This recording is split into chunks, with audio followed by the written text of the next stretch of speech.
Hey, Waffle fam, how are you doing? It's your friend Sage of Sorcery, Matthew. I am here, and welcome to episode 5 of the Waffle Press. Boom.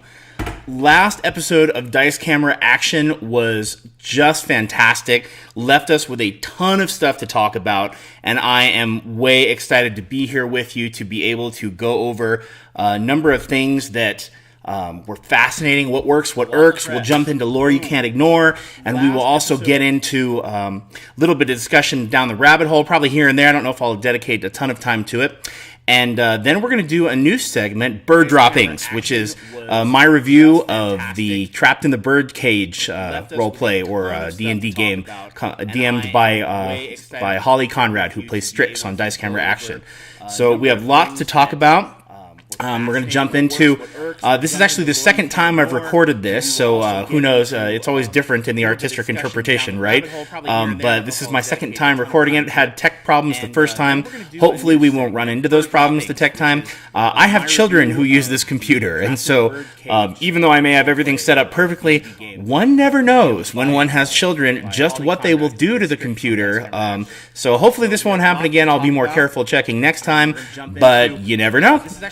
I have an 11-year-old daughter, and I have a 6-year-old boy, and between the two of them and the 10-year-old girl, it's always a competition to see who can make things more interesting. So anyway, so let's jump in right away with Dice Camera Action episode 89. Let's talk about what works and what irks. So one of the first things that I wanted to talk about that I thought really worked was back to when we went back to Lathander's realm, Morning Glory, and Evelyn had that moment with her father again. And it was funny because Zares told her that she could go see her father, that he was there. Anyway, oh, there's somebody in chat. What's up, dude? So I see somebody in chat is telling me, hey, he said, hey, Hepta, we can hear an echo. Okay, well, that's interesting. Not exactly sure where the echo is coming from. Not even exactly sure what to do to adjust it. So hopefully you can still hear me, and we'll go ahead and do the best that we can. And I'll look into that as we go along. And I've got my wife also on the phone. She's way more techie than I am. She's no Ross, but she's pretty helpful. So in any case, want to go in and talk to you a little bit about what's going on, what I thought worked with that moment. So the first time that we had that moment with her father, it was when Evelyn gets right into Lathander's realm of Morning Glory, and he throws her up into the air 3 times. And I wasn't feeling it as much, or I didn't buy it as much as I did the first time.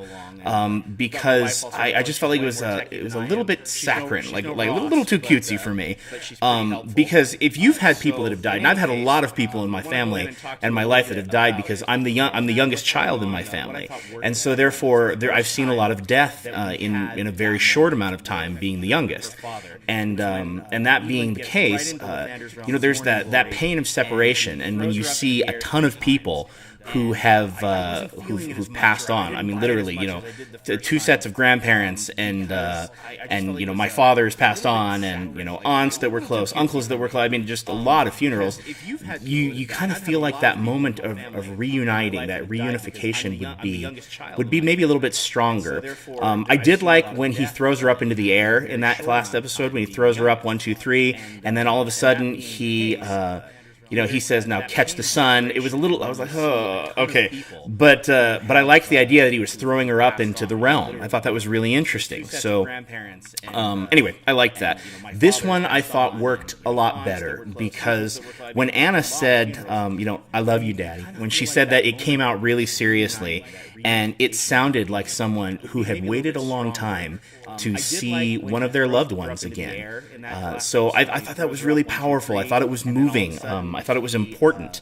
And I liked that. And she had the chance to talk longer with her father. There was that initial reception. And who knows what it's going to be like when we die, right? If there's going to be an initial reception of some kind, or if there's going to be some kind of welcoming gathering party, and maybe it's not the same for everybody. Maybe it's responsive according to what the person who dies needs. I don't know. I think a lot of that moment may be determined by the way that we've lived our lives here and by what we need when we get up there. So it's interesting, but I bought it this time. Also interesting, we got a lot more of Evelyn's backstory kind of revealed, in that we got more of her father's backstory revealed. Anna has hinted before, multiple times actually, that Evelyn was sent away by her family, and that was kind of a source of pain and pride, as in she got sent away to paladin school. It's interesting because I've never heard of, in the realms or any other place, of like a paladin school, and that where they send you away to go learn paladinhood or whatever, but it's interesting. So she gets sent away, and her father goes off and serves Lathander as a paladin, and so we got a little bit more of that story today. But it's interesting that even though Evelyn maintains that she still hears, that she hears all the stuff about Lathander, all the doctrine. She believes that it's right that her father's out there serving, but she still equates that with, they didn't want me around. I find that terribly interesting. And one of the things I mentioned the first time I did this that, is definitely worth mentioning again, is that Evelyn considers Lathander to be the ultimate source of goodness. He's obviously not the only good god in the realms, but I don't think that matters to her. She's one who definitely thinks that, and has expressed many times, that Lathander is the ultimate source of goodness. And if there's something that about him that is rejecting of her, then it has to do with a flaw in her, and not necessarily any kind of flaw in Lathander. However, that being said, Lathander pulls from shady stuff in one of those books I showed in my previous episodes. So I don't know that we can say Lathander is he's a Forgotten Realms guy, not the real one. So I don't think we can say he is without his own peccadillos. But anyway, that being said, that's Evelyn's assumption. And when she, remember when she was on her way to Lathander the first time, she got, derailed, I guess, in her journey to the afterlife. Remember in the Curse of Strahd part, she sees Lathander, there's a saint on one side, there's a saint on the other side, and then she gets pulled out, and Paulton and the Raven form, and blah, blah, blah, right? But it's terribly interesting to me, because Evelyn feels like she comes back from that. And remember, she said to Paulton, he doesn't, Lathander doesn't care about me anymore. And she didn't summon Morning Glory for a time. And so she just assumed that there was something horribly wrong with her that caused her to be rejected by Lathander. So when her father goes away to serve as a paladin, it's interesting to me because she reflects it back onto herself. So something to think about, right? Interesting that she equates that. So and it's not necessarily, I think, something that she deals with. She doesn't ever say anything to him that I remember in the episode about, Daddy being in the wrong, or even about Daddy sending her away. She says something to Zaris about it, but she doesn't say anything to her father. And which is interesting. I kind of think it's one of those situations where you want the answer, but you don't want the answer, because if it's the wrong answer, it'll destroy you. And I think we've all been there before, right? In a relationship with anybody. Could be romantic, could be a friendship, could be a family relationship.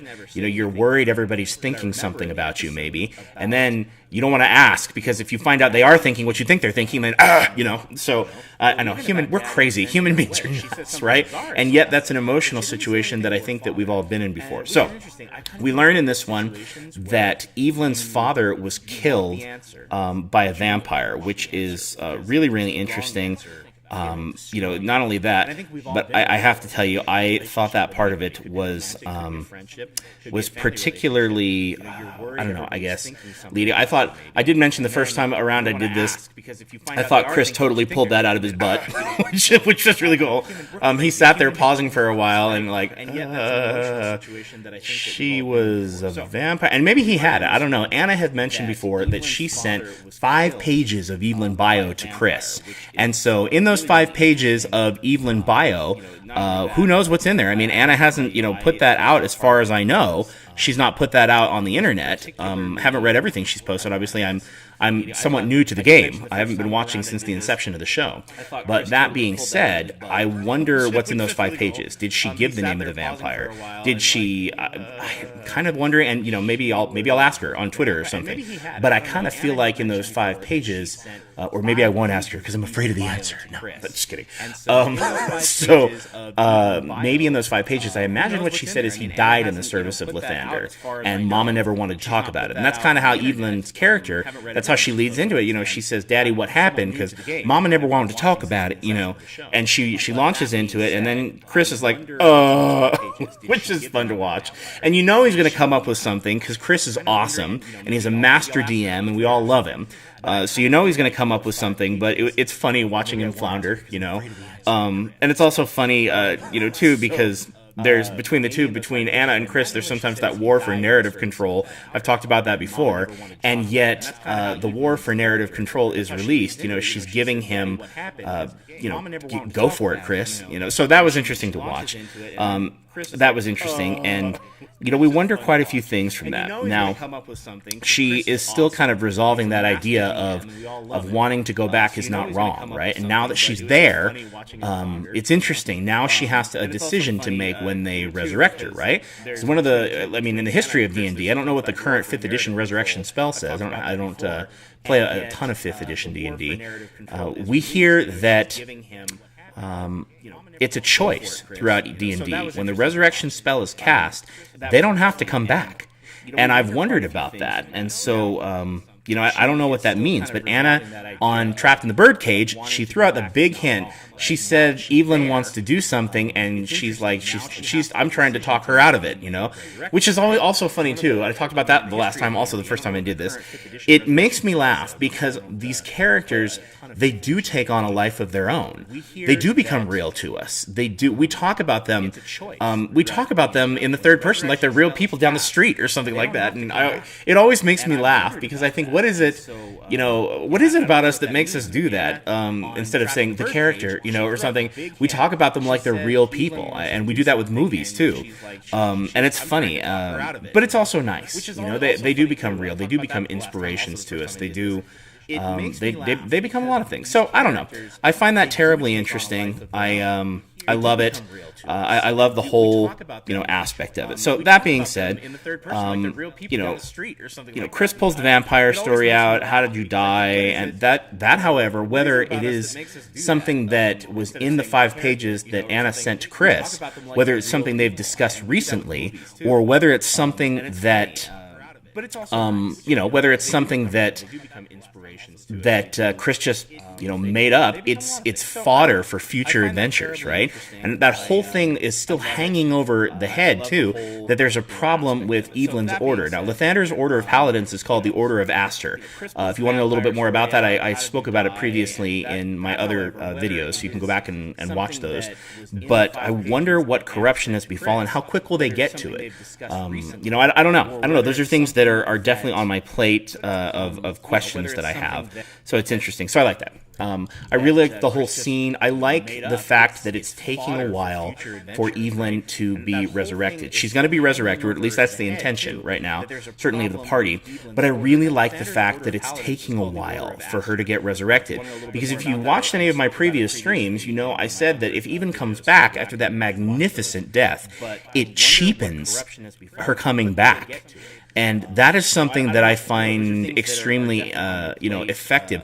I said in my previous stream, if she's gonna die, then she needs to stay dead because it was a great death. Or if she is gonna come back, it needs to take time. So I'm liking this. I miss her. I wish that she was there in the situation with the hags. Although it is kind of fun watching everybody flounder without Evelyn there to guide her. So we had a question from chat here from Swandive. So do you think that Evelyn's going to choose not to go back? Okay, let me tell you what I think. And thank you for asking, because you're the first person to ever ask a question in chat, and I'm happy to see you. So welcome. Anyway, I'm going to tell you what I think. I think there are a couple of options. I think she's obviously thinking of not coming back directly. I think there's a possibility that she will offer the resurrection to Simon. She's concerned. We all know Simon's in hell, right?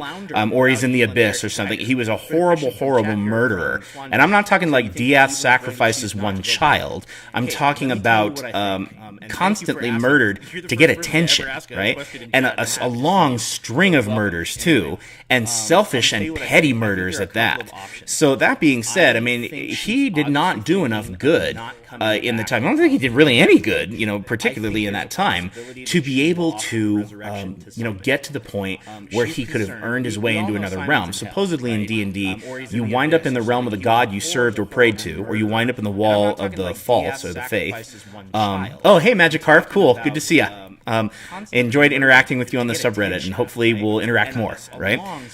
So either you end up in the wall of the false or the faithless, right? Or you get captured by a demon, which I talked about also in that previous stream, or you go to the plane that matches your alignment. Now that's something that, even though Forgotten Realms has its own mythology on, that has been a D&D kind of staple. You go to the plane that you belong to. So... Okay, you have a small theory that Simon is connected with Shar now to tie in with Evelyn. Oh, mean! Poor Evelyn! Oh, geez, Evelyn comes back and Evelyn has Simon and he's on the wrong side. That would be painful. Yeah, that's a possibility. So, I don't know. I thought about that. Maybe she connects to Simon. Maybe Simon comes back. There are people on the subreddit who think that she's going to offer the resurrection to her father instead, which would be interesting. I don't think it would make for good story necessarily, unless she's going to run her father. But I don't think that would be effective. I also don't think it would be good role playing. It wouldn't be easy for Anna to act. You need practice role playing the opposite gender, and I don't know that Anna has had a lot of that practice. She just started DMing. So I don't know that I would enjoy that. It's not something I'm eager to see, but it's something I'm terribly curious about. So is she going to trade her life for Simon? Is she going to trade her life for her father? Now, you know what I want to see? I want to see Evelyn come back and possess Evelyn and be a mole in the Awful crew.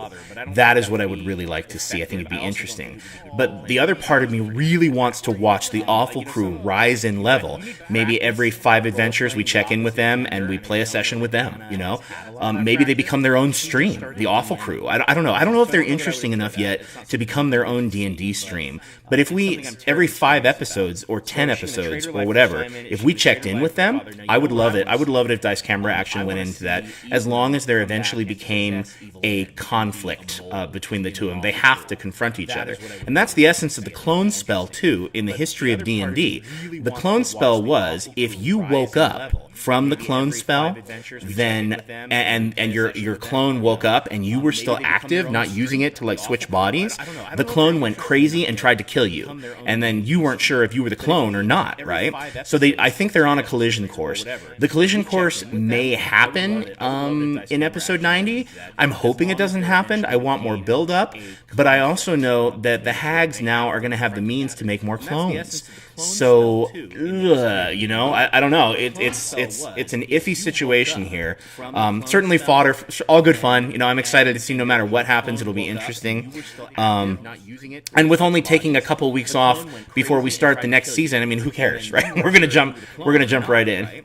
So personally, I was hoping that Evil Strix would be able to keep the Allosaurus. I know, she would be fun. But I think Holly was playing Evil Strix in that session, kind of like she knew the Awful crew had a short lifespan, maybe? I don't know, I thought she was kind of reckless in there, so I don't know, interesting. All right, let's jump on to the next point here. Lots of stuff to talk about.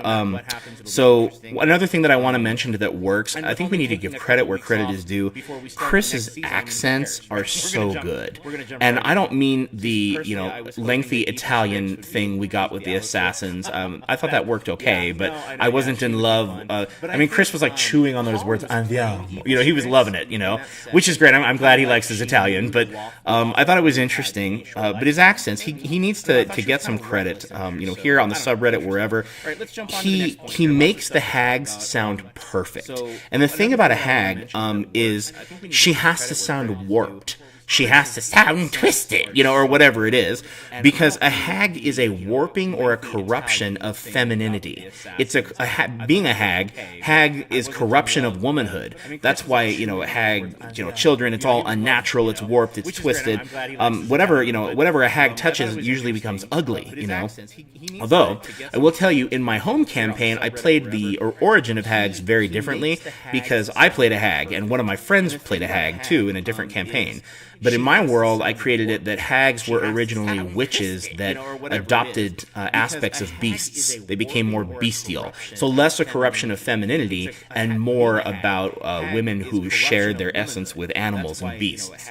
Savage beasts, right? Maybe because it was necessary for the time. So I did it a little bit differently, excuse me, in my world. But Chris gets points because he made them sound perfect. They sounded warped. And then he switched on a dime to sounding like a resentful 10-year-old little girl. Now, I do voices, quite well, to be honest with you, if I do say so myself. Sorry, but I was practicing in my room trying to sound like a little girl, and I was like, it didn't come out naturally, and he not only sounded like a little girl, he sounded like a mean little street girl, like, from the streets of New York, Brooklyn, I don't know, and I, yeah, so I don't know, interesting about the hag. Yeah, corruption of humanity. So that was interesting, but he switched on a dime, and I bought it. So, Mr. Perkins, you get points. I thought that worked quite well. It was impressive. So another thing that I thought worked with the Sohn sisters that he did was really talking about the whole image of the scissors and the needle. It evokes images of the Greek fates, which is interesting. So there are three Greek fates, if you don't know. There's Clotho the spinner, Lachesis the elotter, and Atropos the unturnable. So the one who makes the thread of life, the one who weaves the thread of life, and then the one who snip the thread of life, snip, anyway. So that being said, the Sohn sisters, three of them, hags, three women, magical, it invokes that powerful imagery. So writers of the Tomb, great job with that. And when, Chris has them do that, with the needle, it also evokes the whole idea of voodoo, sewing the mouth shut in voodoo. And in dream theory, a mouth that is sewn shut sewn shut. Sorry. Slow and slut. Yeah. Sorry. A mouth that is sewn shut is, in dream theory, symbolizing of powerlessness, obviously, of being inhibited in some way, sexually or in some other way, right? So it's very interesting, and the idea of shrinking heads. And so the fact that they're using magic like that, I think, makes those hags not only scarier, but it makes them believable, makes them come to life. And I thought that was really great. I like the Sohn sisters. Now, moving on to the next topic, and Swan Diver, anybody else who's in chat, I'll be very interested to hear what you have to say about this. I will say sorry to Adam E.T. Adam wants to be done with the Strix baby. Adam was one of the first people that was watching my stream, but now it's time for us to talk about the Strix baby. And I got to tell you, I do think the Strix baby, I think that works.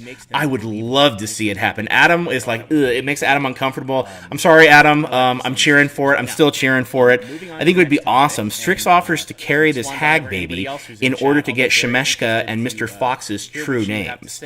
And the thing is, so first thing, we should talk about what happened in chat when the option came up. Chat went crazy when the option came up, with most of everybody in chat going, no, and Diath and Jared were both going, nope, and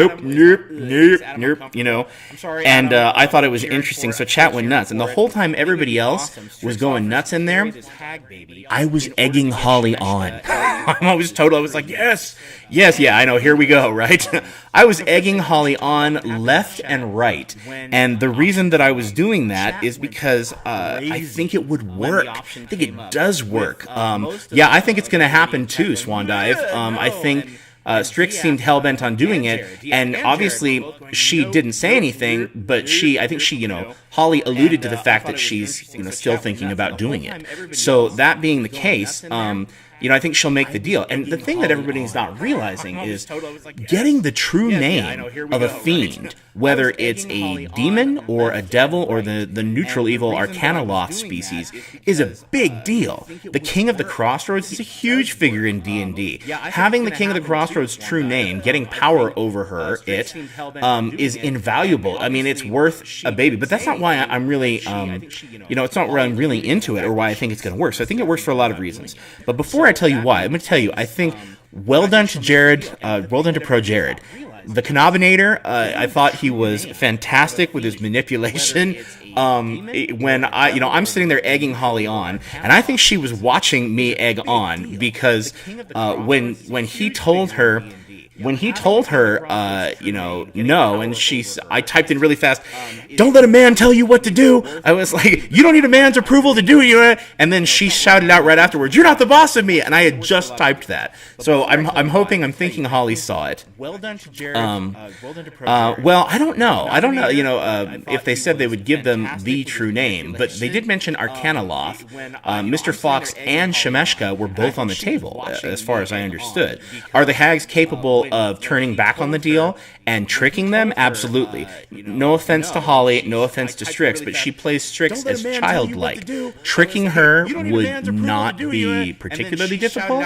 The party has been tricked before, the contract with Omen Drawn from Acquisitions Incorporated, but Strix is also paranoid, so she thinks of those small details, so I don't know, but I think that it would work. But anyway, first, Jared manipulated her so perfectly, because he said, he was like, wait a minute, you said you're doing this because you'll do anything for your friends, right? Well, if you'll do anything for us, then will you do this for me? Will you be my friend and not do this if I beg? And if you're kind of like, you're not my best friend if you don't do this, which I'm like, okay. And yet I thought it was extremely effective. So way to go, Pro Jared. Very sneaky. Good job. Anyway, Swan Dive says, I was saying no in the chat because they could have gotten any old Arcanoloth's name. True, right? Anyway, so also, guys, this is what I was thinking. Strix would be a hilarious pregnant woman, okay? I can see her projecting her symptoms onto everybody else, and then the other thing that I was thinking is that her magic would fluctuate. What could Chris do with that? And wouldn't it be interesting? Now, I wanted to show you, which, maybe we'll get into a little bit more of it, but I wanted to show you this book right here, Pools of Darkness. This is a Forgotten Realms book. Now, I will tell you that there is a magical pregnancy in this book, and it's actually very, very interesting. Pools of Darkness is by James M. Ward and Anne K. Brown. It's some interesting cover art. Almost looks like a bit of a romance novel here. But anyway, it's interesting because in Pools of Darkness, which, by the way, the series is horrible writing. It reads, it's okay for what it is. It reads like a dungeon crawl, right? So, but anyway, the writing, it's really bad. In the first book is Pool of Radiance, and the main character's name is Shalbao. So, anyway, it's pretty awful. And then it reads just like a D&D book. It's not really like a novel, less like a novel, so it's not literary. But it's interesting because in the second one, Shalbao gets pregnant, and she is a powerful wizard. And she has no choice but to use her magic because she and all of the city of Flan, or Plan, however you pronounce it, or Pahlan, they get magically transported to another place and their city is assailed. So they're magically transported. They don't know where their city's been taken. It was taken by the god Bane. I won't tell you too much more of the plot. That's on the back of the book, so you would have figured that out. But Shal has no choice but to go to the front lines and to use her magic to defend the city. This is a Forgotten Realms book. And what happens is really interesting. She uses too many powerful spells while she's pregnant. And she talks about the strain of powerful magic, the body being a conduit for magic, having an effect on the baby. It actually sends her into labor in that book. And we find out in the third book, Pools of Twilight, that she has had an effect on the baby. She casts these spells, including Power Word Blind, which was like an 8th level spell in 2nd edition, and it was her most powerful spell. She blinded the enemy wizard. And she made her baby what they call in that book unmagic. basically it amounts to the fact that when arcane energy touches her son, it basically dissolves into like purple or cobwebs, right, or filament. And magic, unless he focuses really hard, magic cannot touch him. And so, including healing, and that's scary, right? But it's also interesting. Chris could totally play with that, and I think it would be great. I think it would be way interesting. I would love to see Chris play with that, see what he would do with it. He's totally creative, and you know he's going to do something interesting. So that would be interesting. So a couple other things, or a couple other reasons why I think that it works is, she'd be funny pregnant, yes. What would Chris do with that? But what happens when the Skizix bloodline continues, right? Who is going to be interested in Strix's baby just because it's partly her baby, you know? Most baby, regardless of how they're impregnated, there's some DNA from the mother, right? Even if it's magical. So that's something that's terribly interesting. Also, if you watch the Beastmaster, there's fantasy literature where it's done before, right? They 3 hags in the Beastmaster, the movie, steal the prince of the kingdom of R or whatever, and they put the baby in a cow's belly so that they can kidnap the heir to the throne, and whatever, sacrifice him. Who knows? A horrible hag, mischiefness. But it was interesting because that's the start of an entire story of the Beastmaster. It's terribly interesting. If you haven't seen the Beastmaster, I think it holds up. So Swandive is saying some fun things about a Strix baby. Lathander loves birth. Good point. And they need Evelyn to get back in time to deliver the baby. Oh, that would be awesome. I would love that. Since she delivered Waffles too, you can't imagine DF and Paulton trying to deliver a child. Oh, I can. And that would be worth that would be worth watching. Childbirth can be very complex and very dangerous, and we hear a lot of stories about that. But for all the stories of complications, there are far more births that are normal, natural. That baby, in the process of what the body does, it comes out. Unless there's an inhibiting process, and it happens naturally a lot more than there are exceptions to it. So I think that would be interesting. Yeah, and then we can watch them deliver the baby. Can you see freaking poor Nate? Nah, but and I poor Adam. Adam's cringing on the floor right now. Sorry, Adam. But I think that would be interesting. The other thing is this: who's going to want that Skizix baby? Who from across the plains is going to be interested in that Skizix baby? And then, in addition to that, what will they want? What will Shemeshka want with it? I mean, what destiny? Because here's the deal. Chris will have that baby grow up unnaturally fast. And then what's going to happen then? I mean, is the child going to be a villain? Is the child going to be an ally? Will we have a rebellious teen as a non-player character? So, I mean, the possibilities for what could happen and how this could enrich the story are just endless. So all of the people who are like, maybe you feel like Adam and you're like, this just makes me uncomfortable. And that's okay. That's all right if you don't like it on those grounds. But for those of you who are just like, no, I don't want Strix to be, just think of everything interesting that could come with it. So anyway, thought that worked quite a bit. Liked it. Thought it was great. Moving on to the next topic. So anyway, that's enough on the bebe. We can talk about the bebe, magical bebes all day long, and what the consequences could be of that. How it would go about. Then we'd have to take out the hags for sure, because the hags would not let their claim on the baby go. So there's more conflict there. I mean, it's just endless episodes of conflict and interesting routes to go. But next thing that I thought that worked was, it seems like Nate has kind of become the new comic relief. I mean, the Waffle crew is comic relief, period, right? Suboptimal. There's a lot of humor that comes with suboptimal. When he rolled a 1 and a nat 1 trying to convince them, which is funny. And you kind of expect that. Anna never rolls like that on Misclicks. She plays an extremely adept thief on Misclicks, and we'll get into that a little bit later on. But wanted to talk a little bit about Nate's role as the comic relief. He presented the 5. I have these 5 candles, which he keeps bringing up, and Chris played into it perfectly, and he starts to put them away, and the hag's like, no, what do they do? And Nate's like, it's more rewarding to find out yourself. Like, I don't know. I just thought it was interesting. I was fascinated by the whole process. So thought it was interesting, but I liked it. Anyway, that case, I think it'll be interesting. I think it works to have Nate doing the comedy. So I don't know. If that's how he's able to participate more, is by being part of the comic relief or focusing on it, then I'm okay with that. That's perfectly okay.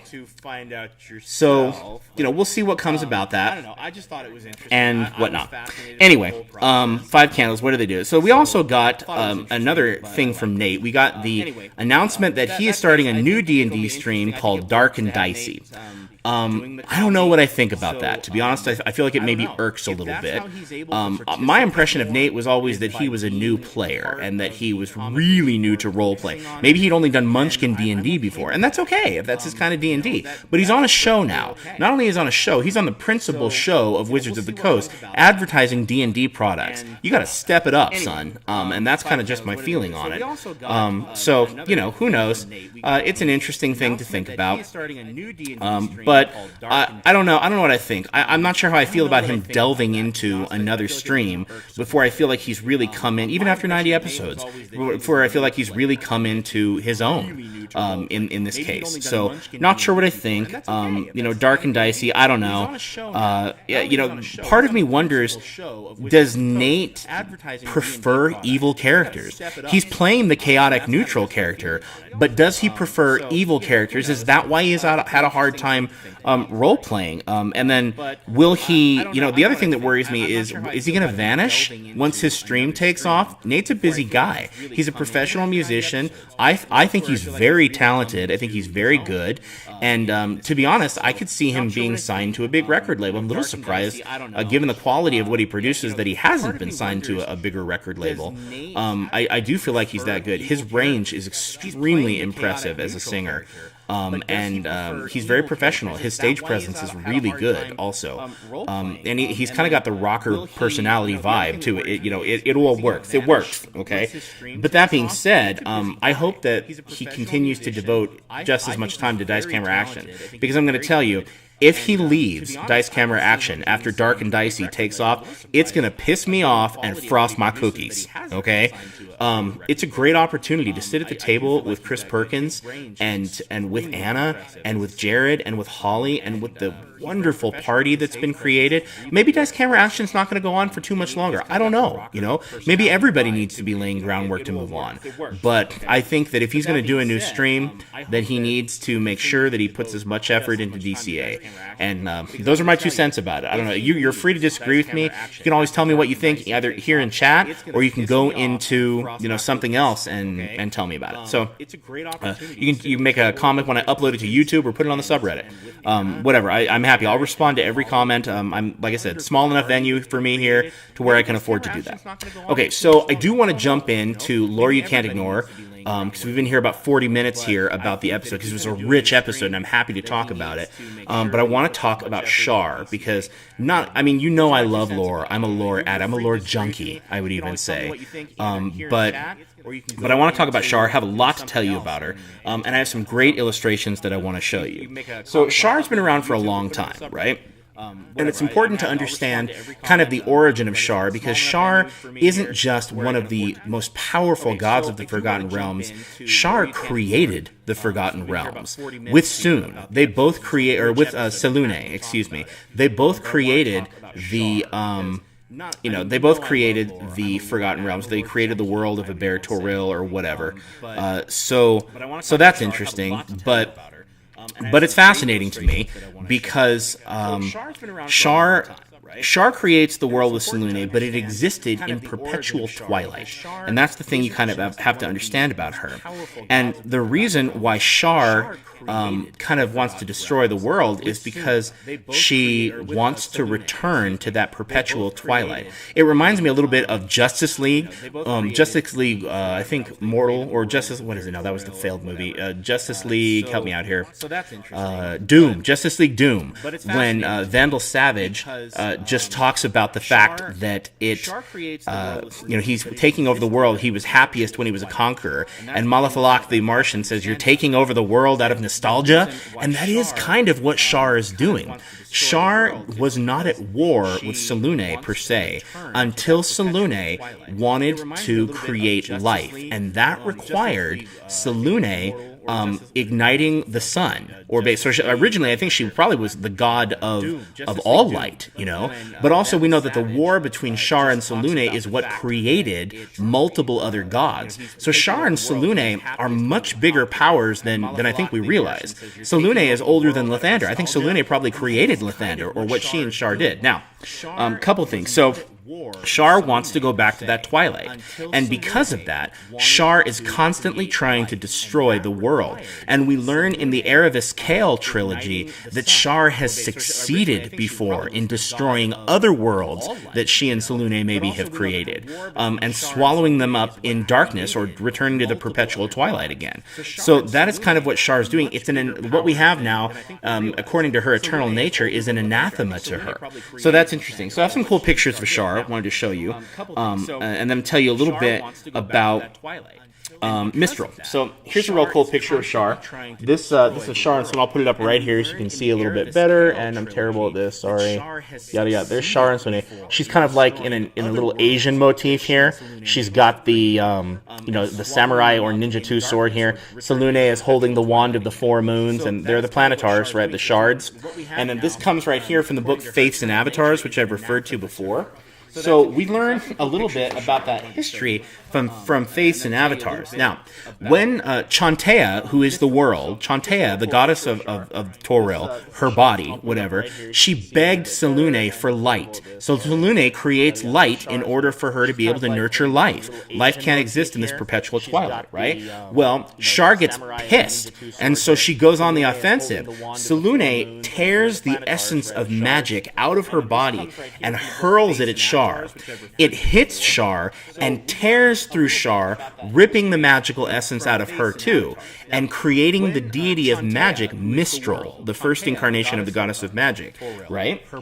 Okay, so Mistral shares parts of Shar and parts of Selûne, right? She shares equal parts maybe of them both, but she favors Selûne, and she's primarily more of a good goddess than an evil goddess. She was lawful neutral in the original versions, maybe true neutral even, but Selûne nurtures life, and she sides with Selûne, right? So Shar hates her. Shar hates Mistra. She hates that there even is a Mistra because of what happened. It stole from her for there to be a Mistra, right? So that's where we get kind of a lot of Shar and who she is. I'm going to read you a little description. Here's another really great picture.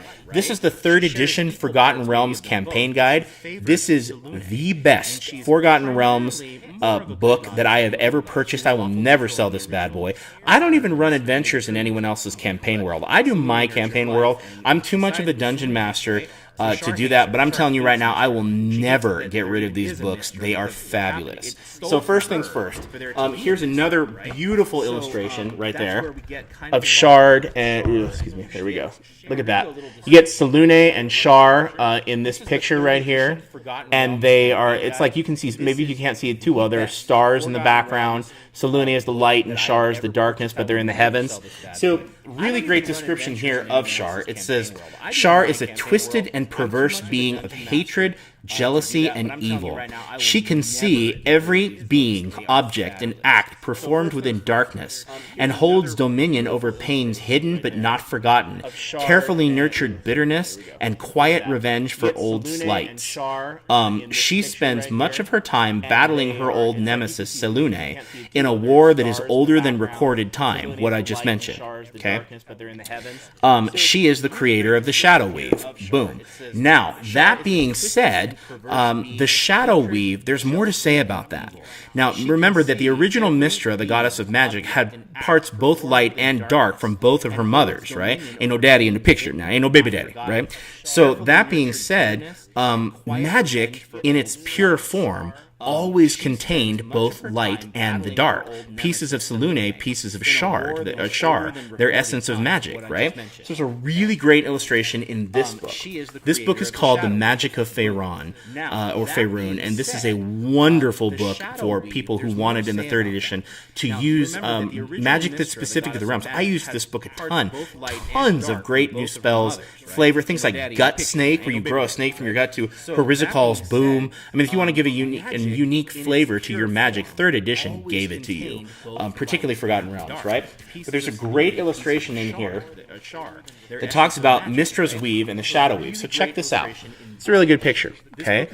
We got, if you can see, I don't know if you can see on the side here, it says the light part where you can see of the land is the weave. The shadow weave fills in every place the weave is not, right? So they exist simultaneously, just like is shown in that picture. Now, the original wizards of Netheril, the Empire of Magic, that, Shade Enclave was devoted to Shar, they came back. The original wizards that came back, they practiced shadow magic. They escaped the falling cities of Netheril by escaping into the Shadowfell, right? So during that time, anyway, it's very, very interesting. But they were able to access heavy magic, 10th level spells. There was one 11th level spell called Karsus's Avatar. If you're not familiar with that, Karsus, he creates a spell in order to steal a deity's power temporarily, right? Karsus is Avatar. Now, being a moron, he tests his spell on the one goddess who requires constant focus and attention in order to be able to keep magic flowing, and that is Mistral, right? So now check out how complex this spell is, okay? If you, and you can read that, I think the spell Karsus's Avatar is in this book, Faiths and Avatars. So if you want to read about it, if you want to read about the gods, that's the book you want, right? But that being said, the spell is so complex, it's the only 11th level spell that's ever been cast, that it requires a golden dragon gizzard dipped in the blood of a Tarask just to enchant one of the material components to cast the spell. I mean, this is beyond epic level magic, right? So Karsus cast the spell back when magic was kind of unified, right? He casts the spell, he steals Mistral's power, and she sacrifices her life in order to rework the weave of magic. Karsus dies, transformed, eternally punished, blah, blah, blah. You can get into that. We can get into that some other time. Maybe not. Anyway, so the deal is this. Magic was reworked by the new incarnation of the goddess of magic, Mistra. It now no longer heavy magic is able to be practiced. There isn't any heavy magic left, and that's the unification of Selûne light magic, Shar dark magic, right? And Mistra reworks the weave so that only 9th level spells are possible now, which is interesting, right? So Mistra reworks the weave, and no more can mages of any kind access 10th or 11th level magic. So 10th level magic is gone, right? We have rituals that can do 10th level magic now, or what might be the equivalent of it, but they require many, many spellcasters to perform them. Elven high magic, incidentally, uses lots of but Elven high magic, that high level 10th level magic or whatever, is produced by sacrificing souls into the spells. That's how mythals are created, among other things, right? So Mr. reworks it so that humans don't have quite such magical power anymore. But originally, magic was both kinds. Now, things to know about the Church of Shar. So Shar is just as much a goddess of magic as Mistra is, right? But things to know about Shar is that, obviously she's bitter. She wants to go back to Twilight. She really would be, I think, ideally the goddess of destruction, not Talos or Grummish, as he was revealed to be in 4th edition, if they're still going with that. I loved that idea. But that being said,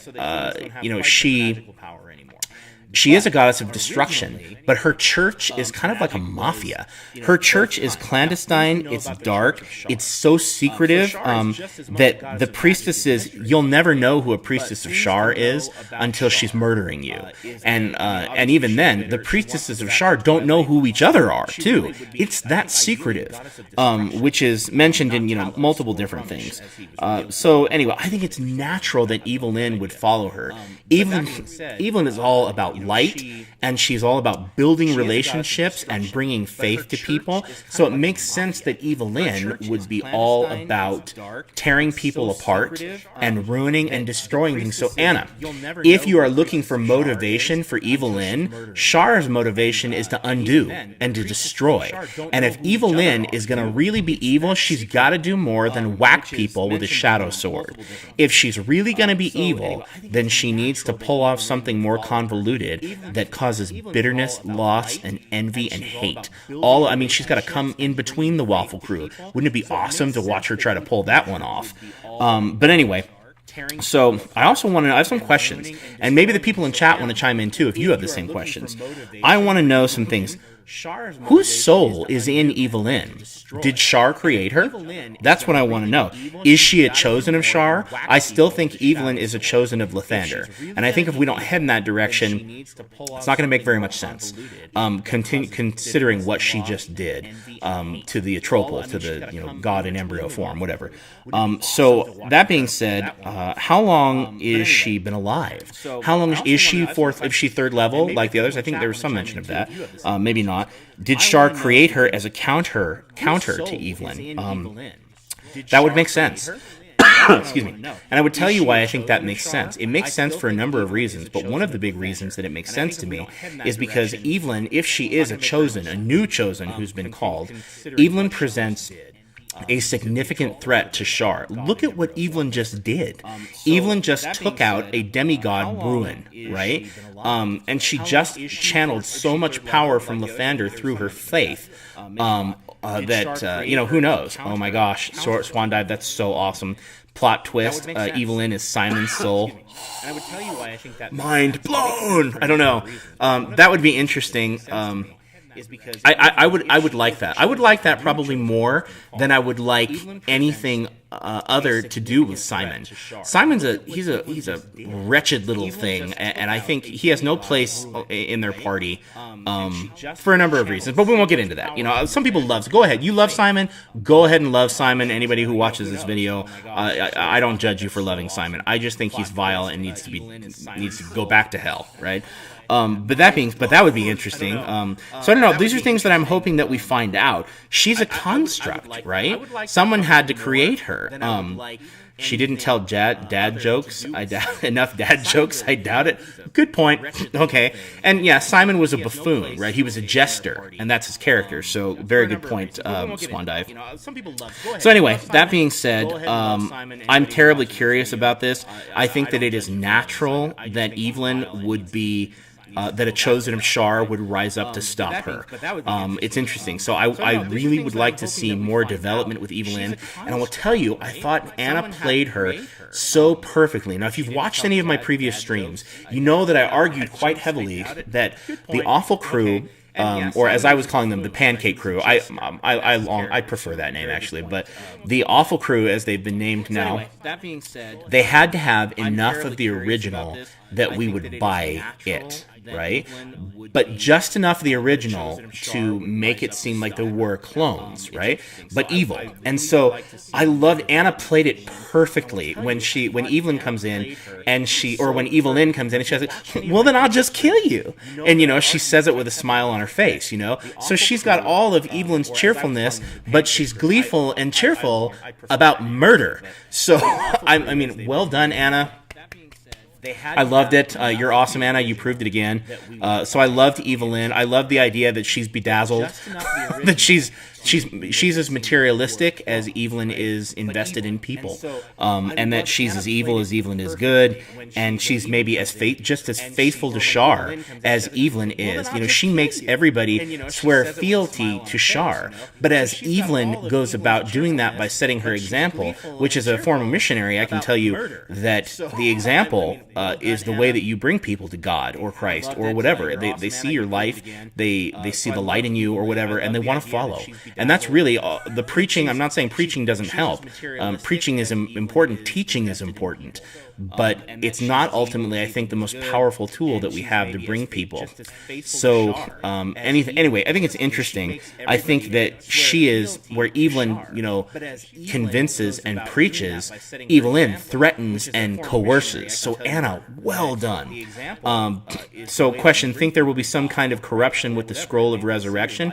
Well, it is a hag magic item, and I discussed in my previous stream when we talked about hags that hag magic items are corrupt, and they do have consequences. However, they found the scroll off a priest in the Nine Hells, supposedly, if that's true, right? So I don't know. It's hag magic or not. Maybe it's not hag magic. They found it in the Nine Hells on a priest who didn't need it anymore. They didn't say it was a good priest, I don't think. So it's a curious thing. I could see corruption. But I think that also depends on what Anna wants. I think Anna and Chris have a lot of conversations about this, because what happens around Resurrection needs to be sensitive or it cheapens the game. In my campaigns, whenever I had Resurrection, there was not just, oh, and now we're going to cast the spell. There's a cost. If you were going to bring someone who was previously dead back to life, it unbalances the forces, right? There has to be some kind of heavy, like a mission for the church or a consequence of it. Otherwise, Resurrection cheapens the whole game in the story. So there has to be a natural consequence. Maybe the consequence of Evelyn's eventual resurrection is that we get Evelyn. Maybe that's how she came about, cosmic balance. That is an interesting thing. So I love Evelyn. I love the Awful Crew. I want to see them continue. I want them more developed. I don't want them killed in the next one, unless the hags continue to make clones and the same souls re-inhabit those bodies. If they wipe out the Awful Crew only to have the hags bring them back and keep advancing, I could get behind that. But corruption, yeah, there's a distinct possibility. If the hags are the brokers. I don't know who's going to use the scroll. Strix can use it. She can cast clerical spells. So she can probably, I don't know what the 5th edition rules are on that, but I would imagine that if she has the potential to learn the spell, that she could use the scroll. If it's like 3rd edition, she can't use a scroll of a spell level that high. She'll have to find a priest to do it. Ironically, and things that, speaking of things that frost my cookies, dude, so suboptimal, they made a deal with the hag when the priest of Savras, the All-Seeing, is in Port Nyanzaru, right?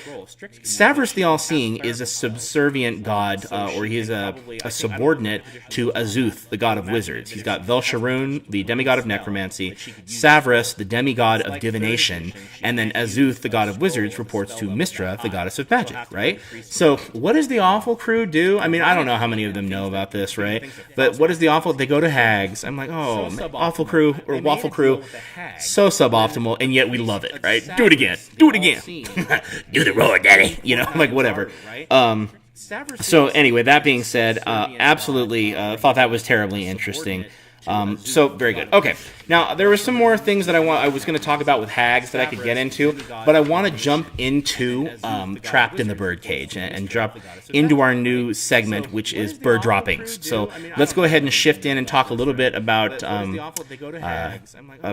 Trapped in the Birdcage, which is Holly Conrad's new D&D stream that she does, and tell you what I'm going to do is the same thing I did when I started Dice Camera Action streaming. Review. I will go over each of the characters and tell you what I love about it, what I think works, what I think irks, and just be real, which is what I do, right? So anyway, that being the case, Omen drawn, and I saw that exchange between Holly, Swan Dive between Holly and Omen. I think Jerry Holkins. That Omen could cast. I don't know if Omen's high enough level to cast a resurrection spell. Raise dead, yes. Resurrection, no. So I don't know if he could use it. But it's not like there's a shortage of powerful priests. We just have to get to one. So who knows? And then maybe anybody who can use this. I don't know. It'll be interesting to find out. So I'm excited about episode 90. I can't wait for it. I can't wait to see what comes of it. I do want to jump into Trapped in the Birdcage. So the premise, and if you don't want spoilers, then maybe you want to tune in, tune out. I'm one of those people that turns to the end of the book, so I kind of feel like, I know. Several of you who are watching this just twitched when I said that. But I'm sorry, I do. That's me. I want to know how everything works. I do turn to the end of the book, and as soon as I get interested, to see how it ends, because for me, reading a book is about the journey. It's not about necessarily the destination. I'm an English major by trade before I did my master's work, and so I kind of, I spent quite a bit of time training and predicting. I do a lot of predicting in movies. I can't help it. And once you've studied enough plots, you kind of see where things are going. So that being the case, I don't know. It'll be interesting. So here's some spoilers. All right, Trapped in the Birdcage. So the premise of the Birdcage show is that the party is sucked into the city of Sigil. I call it Sigil. I know Holly calls it Sigil. I don't care what the pronunciation is, right? Drizzt, it's all good. They're sucked into the city of Doors by Crone, who is a were-raven who stays in her were-raven form, and who does that because she's stronger in her were-raven form because the crone is old, right? And she has a partner who's maiden and mother, which is Once again, kind of based on the Morrigan, the Irish battle goddess, and other mythologies. The idea of three women, again, of different ages. You get the idea. So, anyway, that being said, I thought it was interesting overall, the entire thing. And I liked it. So I was like, okay, where are we going? Now, the show we found out recently is a prequel show to Dice Camera Action, because the party just ran into Strix as she was working in the pastry shop, which I have to tell you, I find terribly interesting. So I like that. I like the idea that she's that we've got a prequel show going. Strix mentions that there would be tie-ins. I hope there are other tie-ins between the two shows. I hope Holly and Strix are able to work that out and talk about that. They're kind of they're trying to call themselves the Crowbar Crew, possibly, which is cute, because supposedly they all picked up crowbars before they went into some underground area. So Trapped in the Birdcage really works, and I really like it. I think Holly's doing a great job. She's new to this. I think she'll improve as she goes on. But I'll tell you about the characters and what I love about them, or what I think needs some work. So first thing, we have Anna, who's doing a great job. Anna is playing Wilhelmine, who is a rogue. And Wilhelmine, Anna's rogue, is not just a rogue, she's a klepto. She is playing what I like to call Evelyn Relief. You can't run around playing a paladin, a goody two-shoes, that long without needing to steal from someone and stab them on the way out. So as a D&D player, she's playing Evelyn Relief. Wilhelmine she's interesting because she steals. If she's hugging you, she's grabbing something. She's looking for your wallet. She's constantly trying to steal things. Holly created a special table to roll on. I thought that was wonderful, considering what Anna wanted to do. Wilhelmine has selective scruples, meaning that she gets upset occasionally. She's a bad person, but then if it goes too bad, she's like, I feel bad about that. So, she has these limits. She has occasional attacks of conscience, and sometimes even when she's lecturing other party members. So I find Wilhelmine to be interesting, and she, of course, she's a flirt. I think she's kind of a seductress a little bit too. She's not afraid to use her feminine wiles to get what she wants. So anyway, interesting character. And then we have Saturn. Saturn is played by Jimmy Wetzel. Saturn is a bard, I think, and he, first of all, Saturn sounds like a stripper name, which is funny because that works for Jimmy's character, because Saturn is a huge queen. Saturn is just stylish, as stylish as the ladies, and hilarious, and hitting on every man and everything, that with whatever that looks good within a 5-foot radius, right?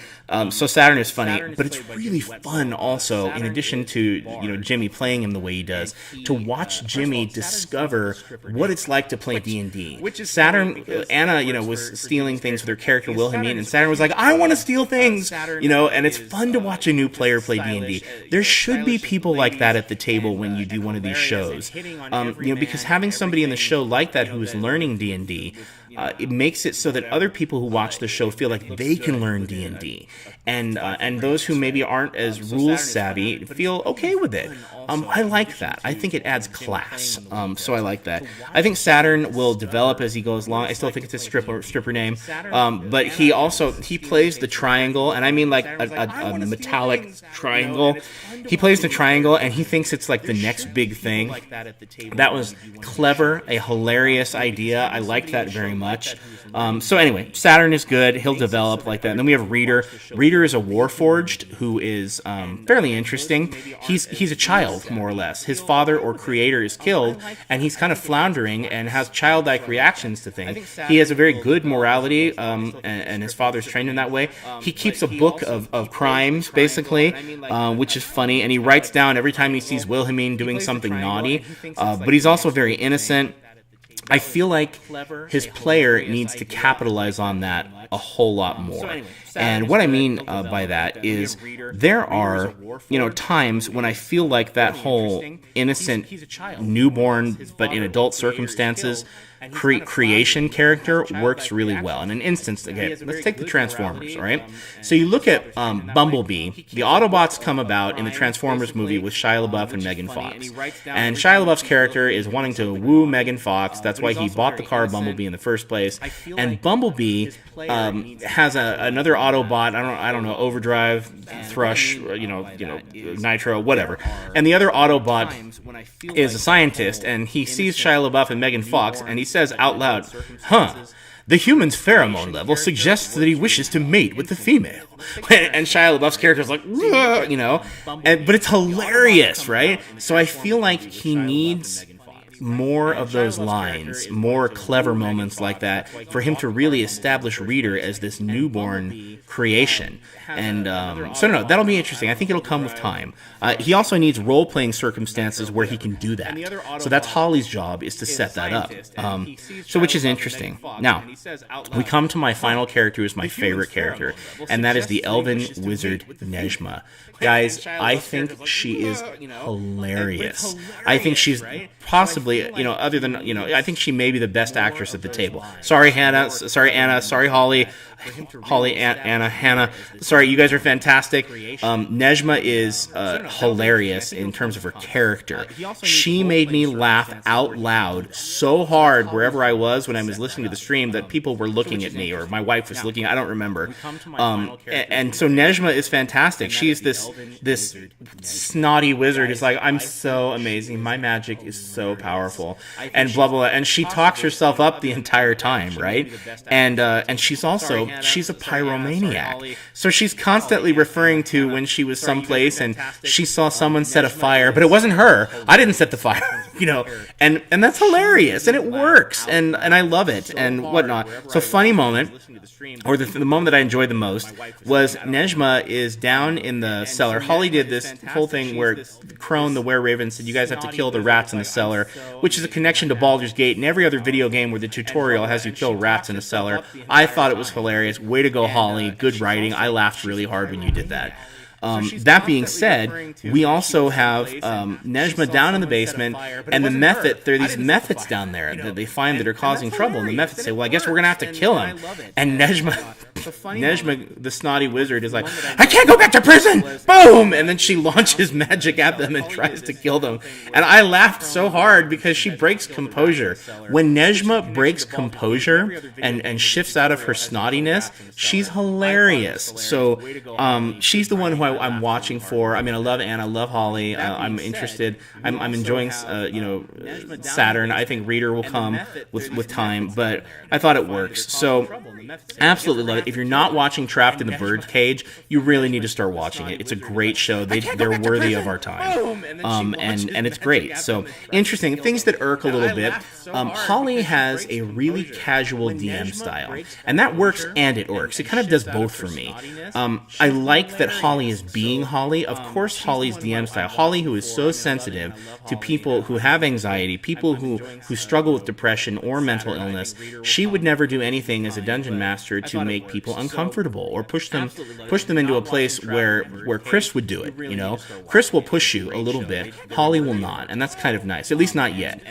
So Holly talks about how she's torturing her party, but she's so kind, and she's guiding these players through this experience in such a nurturing way that it's different. But the style is a little too casual for me. They make jokes in character. They're making jokes about Beyonce and Gucci, and Gucci R. Although the Gucci R thing was really funny. But they make all these real world references, and it's a little too casual.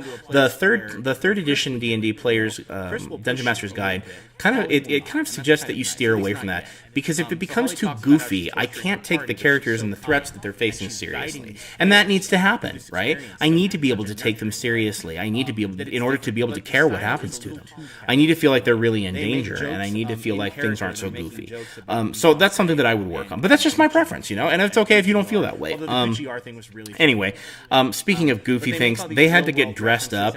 So Anna describes how Wilhelmine wears this gorgeous outfit, and Saturn gets all dressed up and whatever, and they dress Reader, and then Nejma comes out and goes, George Washington outfit, including the tricorner hat, and I was laughing so hard. And then there's the illusion that maybe it is George Washington's outfit, right? Because this is Sigil with portals to everywhere. So, but I laughed so hard, Anyway, George Washington colonial outfit, and that's Nejma's version of dressed up. And she comes out dressed like that, and everyone's like, But it's really funny, and so I love that. Nejma's my favorite, and I think that Trapped in the Birdcage is great. I am wondering if Holly is going to use any of this to explore the history of the Skizzics and the Lorcatha. I think that would be really interesting if she and Chris were able to kind of develop that together and let that play in, especially since it's got tie-ins to Dice Camera Action and it's a prequel. I don't know. So far, they're working for Crone and kind of exposing, they've been in a dungeon, looked at some weird creatures from the far realm. There's weird things going on in Sigil, but there's always weird things going on in Sigil. So we haven't really gotten too deep into it yet. They're just kind of trapped in the birdcage in Sigil, trying to get their way back home, I'm not even sure that home, is all in the realms or in the same place. So this is interesting. And it's definitely worth our time. It's good. I like it. I think it's just going to keep getting better and better and better. And that's my thought. One thing I wanted to say, and I spent more time on this, I'll wrap up really quickly, but I did want to say that Nejma's player mentioned when she was on Twitter, she talked about Holly, uplifting her, but she talked about feeling useless most of the time, and feeling, really glad to be playing D&D. She's really grateful, and I feel like D&D tends to draw a lot of us who maybe struggle with anxiety or struggle with depression, because it's a creative place and it's a creative world where you can create anything, and that's what the game is designed for. It's a healthy outlet. It's a good place. I feel like we need to make sure that we get out of D&D also and find healthy outlets all over the place. That we need to exercise, we need to go running, we need to reach outside of ourselves and reach out our hands to people, other people, and take a risk, and get to know people. But there seem to be so many of us that talk about, in this community, that talk about depression and talk about anxiety. And I think we live in a dark world. And I've said that before previously. Evelyn's a light. And I've talked about what a good job Anna does in bringing light and faith to the D&D audience. Well done, Lady Prosser, right? That being said, I feel like we have to continue to strive for the light in order to fight against those things, and to realize that life is worth it. Life is wonderful, and it comes with a lot of difficult experiences, and that's true. But being that we see so many people, commenting on Twitter, artists, wonderful creative people, but who are struggling with those feelings, I find my refuge in my faith. I think Anna probably does. I think a lot of people do. And Swan Dive uses D&D in French class to practice verb tenses. It is versatile, right? It's a healthy outlet. It's a great thing. And what is happening now with D&D is bringing so many of us together in ways that I think are so significant. It's incredible watching the explosion of not only people like Joe Manganiello, who are coming out and saying, this is who I am, and I love this. And I've mentioned that on my stream before. I think we all love to play pretend. I think adults never stopped loving it. We just had a point at which we thought that it was no longer okay, and it wasn't acting, because acting is high theater, and and gatekeeping, and people with their noses in the air, and it's ridiculous, because now we have a society where I feel like people are more accepting of the D&D. And we have a society where people don't care anymore, and they've cast aside a lot of conventions. I do worry with our creative population that as we have cast aside a lot of conventional wisdom, that we've thrown out a lot of those things that may contribute towards not feeling anxiety, not feeling depression. So it's something I think about. We need to be active. We need to fight. We need to focus on the good. And hear thoughts of gratitude, and hear thoughts of great things. Somebody mentioned, I don't know when, a little while ago on Twitter or somewhere else, that their therapist said that when they have those dark thoughts, that one of the things that they do, their therapist taught them, is to say, okay, what if everything works out? What if everything I hope for works out and it turns out exactly like I wanted? And to begin to dwell on those thoughts. Life happens. Holly's talked about mentioning how she's had a rough home growing up, and she's buried so many people. And I think that, that it's very difficult. It's very easy to give into the darkness, and she fights it. And I guess the only thing I want to say is, may we all continue to fight it and recognize that life is worth living, and it's wonderful, and you find wonderful people. And yes, there are difficult experiences. I think the only way to move forward is to go uphill, I think, as mortals here on this earth. But that being said, at least we have D&D, right? And we have this great community, and let's support each other, and let's be healthy, and let's exercise, and let's get out and invite our friends, and build relationships, and have faith in people. And so anyway, that's you'll forgive me, I'm off my soapbox now. I'll probably get back on it again, but thanks for watching, those of you who are watching. Don't be afraid to follow me. I'd love to have more Twitter followers to interact with. I don't need you to boost my ego, but I'd love to interact with this. Swan Dive, it's been so fun to talk to you throughout this whole stream. So I am Matthew at Sage of Sorcery 1. So if you want to follow me on Twitter, I would love that. Once again, I'll tell you, I am Matthew at Sage of Sorcery 1. You're free to follow me on Twitter and chat with me on there. I always respond. You can leave a comment. I'm going to upload it to YouTube on the Sage of Sorcery YouTube channel, or you can make a comment on the Dice Camera Action subreddit, and I will be happy to go ahead and offer, have a back and forth with you there. D&D is a great coping mechanism. Holly describes Strix as being an embodiment of her anxiety. That is fascinating, right? I think a lot of us characters, we put a lot of ourselves into our characters, right? So it has been great, Dice Camera Action, and I hope you think this is great too, right? Anyway, so thank you so much for those of you who are watching. It's been great talking to all of you, and this is Sage of Sorcery signing out, saying there are more of us now than there are of them. Have a great night, everybody.